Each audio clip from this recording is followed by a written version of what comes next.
The Toronto Maple Leafs successfully concluded their most crucial summer business just recently with the announcement of Auston Matthews' 4-year extension. This agreement bodes exceedingly well for the Toronto Maple Leafs. It guarantees Matthews' allegiance to the Leafs throughout the initial 12 years of his career, and it comes at a figure that is favorable for the team, considering he's the second-best player in existence. Following 4 years, they can ensure their premier player receives just compensation during the final substantial contract of his career. While this is undoubtedly positive, the focus now shifts to securing William Nylander's contract. Toronto Maple Leafs, commendable move with Matthews, time to address Nylander. William Nylander cannot be dealt away.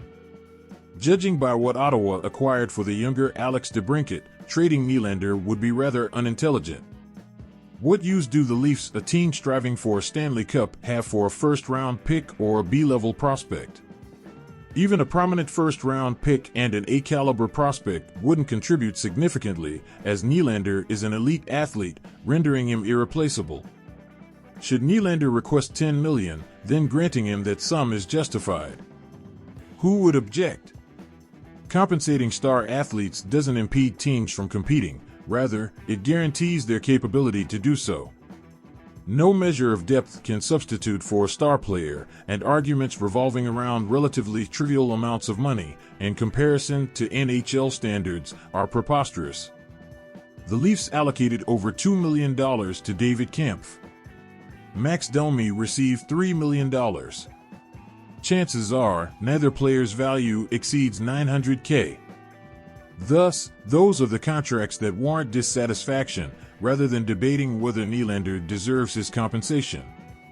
In fact, upon evaluating the substantial contribution of star players compared to others, $10 million is probably an inadequate remuneration for what Nylander will contribute. He's not eligible for trading. He's committed to playing here. The team should refrain from unnecessary debates and honor his remuneration. Engaging in disputes with one's premier athlete is nonsensical. Losing him during free agency isn't a viable option.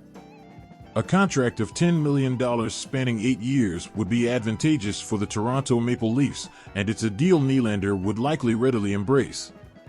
Unlike Matthews, he doesn't need to be the highest paid player, he merely seeks acknowledgement.